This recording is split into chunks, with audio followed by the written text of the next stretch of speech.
میرے عزیز دوستو، میرے بھائیوں اور میری بہنوں، میں آپ کے پاس چند ضروری باتیں لے کر آیا ہوں۔ تو سب سے ضروری بات وہ یہ کہ جو سمجھنے کی ہے وہ یہ کہ ہم اس دنیا میں کیوں آئے ہیں۔ یہ سب سے امپورٹنٹ بات ہے۔ ہم اس دنیا کے اندر آئے ہیں ایک شاندار آخرت بنانے کے لیے۔ ہم اس دنیا میں کیوں آئے ہیں؟ ایک شاندار آخرت بنانے کے لیے۔ جو اس نیت سے دنیا میں زندگی گزارتا ہے، اللہ رب العزت دنیا اس کی خود بناتے ہیں۔ انسان اپنی محنت سے اپنی دنیا نہیں بنا سکتا۔ انسان اپنی محنت سے اپنی دنیا نہیں بنا سکتا۔ وہ اپنے آپ کو نہیں بنا سکتا تو باقی دنیا کیا بنائے گا؟ ٹھیک ہے، میں چاہوں کہ میری جوانی کبھی بڑھاپے کی طرف نہ جائے، یہ ہو نہیں سکتا۔ میرا اپنے اوپر تو زور چلتا نہیں ہے۔ نہ میں اپنی مرضی سے آیا، نہ اپنی مرضی سے رہ رہا ہوں، اور نہ اپنی مرضی سے دنیا سے جاؤں گا۔ یہ کیسی دنیا ہے کہ اس کی کوئی بھی چیز میرے قابو میں نہیں ہے۔ آپ یہاں رہتے ہیں، میں کراچی میں رہتا ہوں، کوئی لاہور میں رہتا ہے، کوئی پنڈی میں رہتا ہے، اور آپ کو پتہ ہے کہ یہاں آپ اپنی مرضی سے نہیں آئے ہوئے۔ یہ بھی بڑی عجیب بات ہے۔ قرآن میں اللہ فرماتے ہیں 5 چیزیں ایسی ہیں جس کے بارے میں کوئی نہیں جانتا۔ جو اس کے بارے میں جو بات کر رہا ہے سب غلط کر رہا ہے۔ 5 چیزیں کون سی ہیں؟ سب سے پہلے ان اللہ عنده علم الساعہ، اللہ کہتے ہیں سوائے اللہ کے کوئی نہیں جانتا قیامت کب آئے گی۔ وَيُنَزِّلُ الْغَيْثَ، بارش نے کب کہاں اور کتنا برسنا ہے کوئی نہیں جانتا۔ رزق کس کے پاس کتنا پہنچے گا اللہ فرماتے ہیں کوئی نہیں جانتا، صرف میں جانتا ہوں۔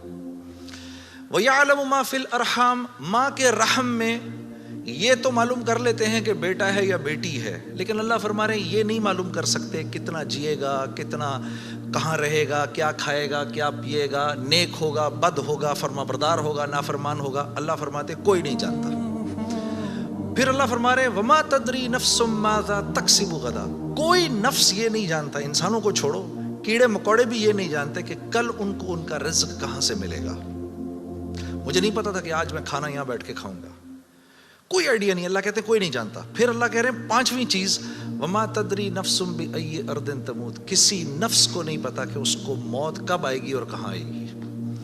سلیمان علیہ السلام کے دور میں ملک الموت سے سلیمان علیہ السلام کی بڑی دوستی تھی، تو ملک الموت حضرت اسرائیل علیہ السلام یہ سلیمان علیہ السلام کے دربار میں اکثر آیا کرتے تھے۔ تو ایک دن دربار میں آئے تو ایک آدمی کو بار بار دیکھ رہے، وہ گھبرا گیا۔ کسی کو ملک الموت دیکھے اس کی ویسی جان نکل جائے گی کہ یہ مجھے، اور وہ بھی بار بار دیکھے تو ویسے ہی ہوش اڑ جائیں گے۔ تو اس نے سلیمان علیہ السلام سے کہا کہ جی ملک الموت مجھے بار بار دیکھ رہے ہیں، آپ ایسا کریں مجھے تو ہندوستان پہنچا دیں۔ تو انہوں نے ایک جن سے کہا بھائی اس کو ہندوستان پہنچا دو، تو ہندوستان پہنچا دیا ان کو۔ تو بعد میں سلیمان علیہ السلام نے ملک الموت سے پوچھا کہ تم اس آدمی کو بار بار کیوں دیکھ رہے تھے؟ کہتے میں حیران ہو رہا تھا کہ اللہ نے مجھے کہا کہ اس کی جان ہندوستان میں نکالو، یہ یہاں کھڑا کیا کر رہا ہے؟ وما تدری نفس بأی ارض تموت، کسی نفس کو نہیں پتا اس کو اس کی موت کل کہاں آئے گی۔ یہ 5 چیزیں کوئی نہیں جانتا۔ اب ان 5 چیزوں کا براہ راست ہماری زندگی سے تعلق ہے۔ تو پھر یہ کیسی زندگی ہے، یہ کیسی دنیا ہے جس کے بارے میں کچھ بھی نہیں جانتا۔ تو اللہ رب العزت نے دنیا کا بننا بگڑنا یہ انسان کے ہاتھ میں نہیں رکھا، یہ انسان کے ہاتھ میں نہیں رکھا۔ اور اختیار کتنا دیا؟ ہم کہتے ہیں نا بھائی انسان کو اختیار ہے، بھائی اختیار کتنا دیا؟ اختیار اتنا دیا، کسی نے حضرت علی کرم اللہ وجہ سے پوچھا کہ حضرت یہ میرے پاس دنیا میں کتنا اختیار ہے؟ کہا ایک ٹانگ اٹھاؤ اپنی، تو اس نے اپنی ایک ٹانگ اٹھا لی۔ کہا جی دوسری اٹھاؤ، کہا جی وہ نہیں اٹھا سکتا۔ کہا بس اتنا اختیار ہے تیرے پاس، انسان کے پاس اتنا اختیار ہے۔ اور جو اختیار ہے وہ کیا ہے یہ جاننا بڑا ضروری ہے۔ انسان کے پاس کیا اختیار ہے؟ اللہ نے انسان وہ واحد مخلوق ہے پوری کائنات میں جو اپنی جان کے استعمال کو بھی جانتی ہے اور چیزوں کے استعمال کو بھی جانتی ہے۔ انسان کے علاوہ اور کسی مخلوق کو یہ نہیں پتا کہ میں نے اپنی جان کو کیسے استعمال کرنا ہے اور چیزوں کو کیسے استعمال کرنا ہے۔ گھوڑے کو نہیں پتا کہ میں نے اپنے آپ کو کس کام میں لگانا ہے اور میں نے بکری کا کیا استعمال کرنا ہے۔ بکری کو نہیں پتا کہ میں کس کام کے لیے دنیا میں آئی ہوں۔ اس کو کوئی آئیڈیا نہیں ہے کہ بلی کا میں نے کیا استعمال کرنا ہے۔ بلی کو نہیں پتا میں کیوں آئی ہوں، اور بلی کو یہ بھی نہیں پتا کہ میں نے کتے کے ساتھ کیا کرنا ہے۔ ٹھیک ہے، انسان وہ واحد مخلوق ہے جس کو اللہ نے یہ شعور دیا، فَأَلْهَمَهَا فجورہا وتقواہا. میرے دوستو، یہ وہ آیت ہے جس کو اللہ نے 7 قسمیں کھانے کے بعد بیان کیا. 7 قسمیں کھائیں اس آیت کو بیان کرنے سے پہلے. جیسے میں کہوں میری بہن اللہ کی قسم، رسول کی قسم، قرآن کی قسم، تیرے باپ کی قسم، تیری ماں کی قسم، 6 قسمیں تو یہ کھائیں. پھر آخر میں فرمایا وَنَفْسٍ وَمَا سَوَّاهَا. اچھا چل کسی کی قسم نہیں مانتا تو میرے بندے مجھے تیری جان کی قسم.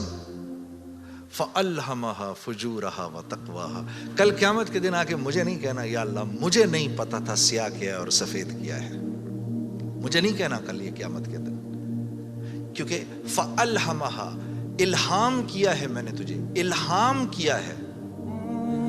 اچھائی اور برائی کا فرق میں نے تیرے اندر ڈالا ہے اور یہ ڈال کے تجھے دنیا میں بھیج دیا ہے. جیسے کوئی بھی معاشرہ ہو اس میں سچ اچھا سمجھا جاتا ہے، جھوٹ برا سمجھا جاتا ہے، چاہے وہ مسلمانوں کا معاشرہ ہو چاہے غیر مسلموں کا ہو. بے ایمانی ہر معاشرے میں بری سمجھی جاتی ہے، ایمانداری ہر معاشرے میں پسند کی جاتی ہے. راست بازی، سچائی، بینگ اپ رائٹ، یہ ہر معاشرے میں پسند کیا جاتا ہے. اور ظلم ہر معاشرے میں برا سمجھا جاتا ہے، جسٹس ہر معاشرے میں اچھا سمجھا جاتا ہے، قتل ہر معاشرے میں برا سمجھا جاتا ہے. تو اللہ پاک فرما رہے یہ چیزیں دے کے میں نے تمہیں دنیا میں بھیجا ہے، میں نے تمہیں تمہاری جان کا استعمال بتا دیا، چیزوں کا استعمال بھی سکھا دیا. تو یا اللہ میں نے جان کا کیا استعمال کرنا ہے، میں نے جان کا کیا استعمال کرنا ہے. ہاں تو اللہ پاک فرما رہے قد افلح من زکاہا. تو نے اپنی جان کا تزکیہ کرنا ہے تو تو کامیاب ہو جائے گا. وَقَدْ خَابَ مَنْ دَسَّاهَا. اور اگر اپنے نفس کو تو نے کھلا چھوڑ دیا تو برباد ہو جائے گا. اب ان 2 باتوں پر علماء نے تفسیروں کی تفسیریں لکھ دی ہیں. اب نفس کا تزکیہ کیا ہے؟ نفس کو ہر اس چیز سے روکنا جس کو اللہ نے منع کیا ہے، یہ نفس کا تزکیہ ہے. سامنے نہ میرا عورت ہے، اب نہیں دیکھ سکتے اس کو. ہاں وہ سامنے سے آئی، نظریں جھکا لی. اب نظریں جھکا لی، اسی لمحے پچھلے سارے گناہ معاف ہو جاتے ہیں. اور اللہ ایمان کی وہ حلاوت دیتے ہیں جو آپ نماز میں محسوس کریں گے. پھر آپ نہیں کہیں گے کہ جی میں نماز پڑھتا ہوں میرا تو دھیان ادھر نکل جاتا ہے. پھر آپ نہیں کہیں گے. کان کو ہر وہ چیز سننے سے روکنا جس کو اللہ نے منع کیا، ہر اس چیز کو سننا جس کا حکم دیا. ہاتھ کو ہر اس جگہ استعمال کرنا جس کا حکم، ہر اس چیز سے روکنا جس سے منع کیا. تو نفس کا تزکیہ اللہ فرما رہے ہیں جب تم دیکھ کر میری رعایت رکھ کے زندگی گزارو گے تو تم اس دنیا میں کامیاب ہو جاؤ گے. اور تمہیں کامیاب کون کرے گا؟ ہم کریں گے. تم خود کامیاب نہیں ہو سکتے. ہاں یہ موت کے بعد ہوگا. فرشتے اعلان کریں گے وَلَكُمْ فِيهَا مَا تَشْتَهِي أَنفُسُكُمْ. اب کیونکہ تم نے دنیا میں تو ویسے کر لیا جیسے اللہ نے چاہا، ٹھیک ہے، اللہ کی رضا پر راضی رہے، تو اب وَلَكُمْ فِيهَا مَا تَشْتَهِي، اب جو کچھ تم چاہ رہے ہو انفسکم وہ پورا ہوگا. کیوں؟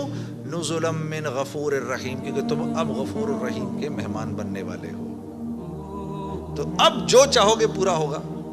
اب کہہ لو مجھے اتنے بڑے بڑے گھر چاہیے، مجھے اتنی بیویاں چاہیے، اتنی حوریں چاہیے. دنیا کی عورتیں کہہ دیں کہ مجھے اس کی شکل دوبارہ نہیں دیکھنی. ہاں جی میں آ رہا تھا نا ادھر، تو اب میرے سفر میری بیوی تنگ آ گئی تھی. تو مجھے کہنے لگی کہ اب آپ کیا کر رہے ہیں؟ میں نے کہا عائشہ اتنا بڑا کام ہے مجھے جانے دو. تم جنت میں میرے سے 500 سال پہلے نہیں جانا چاہتی؟ تو کہنے لگی وہاں بھی اکیلا ہی بھیجنا. تو پھر مزے ہی مزے ہیں. پھر جو آپ چاہیں گے وہ ہوگا. یہاں پابند کرنا ہے اپنے آپ کو اس دنیا میں، اور پابند کرنا اپنے آپ کو یہ سب سے مشکل کام ہے. یہ سب سے مشکل کام ہے، اپنے آپ کو پابند کرنا.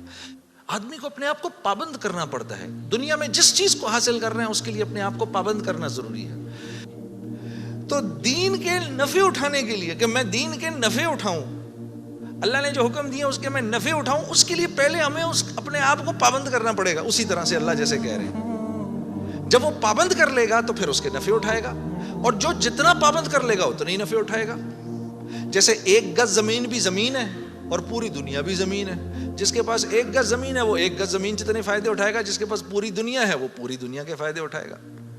تو جس کی زندگی میں جتنا دین ہے اس نے دنیا میں نفع اٹھانے ہیں, جس کی زندگی میں جتنا کم دین ہے پھر کیا ہے, مصائب اس کو گھیر لیتے ہیں, مصائب اس کو گھیر لیتے ہیں, حالات اس کو گھیر لیتے ہیں.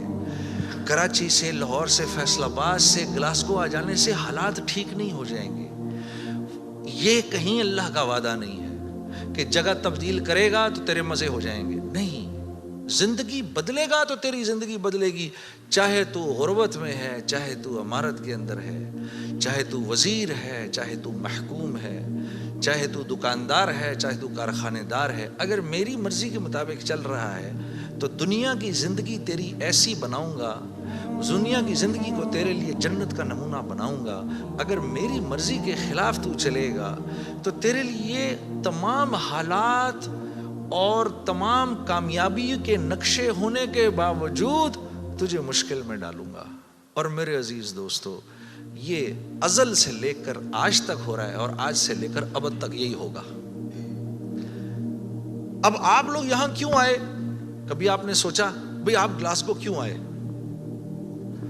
آپ گلاسگو کیوں آئے؟ آپ آئے نہیں ہیں. اخرجت للناس, ہم نے لوگوں کے نفع کے لیے تمہیں نکالا ہے, ساری انسانیت. اخرجت للمسلمین نہیں, مسلمانوں کے نفع کے لیے آپ نہیں آئے یہاں پر. اخرجت للناس, ساری انسانیت کے نفعوں کے لیے میں نے تمہیں تمہارے گھروں سے نکال دیا ہے.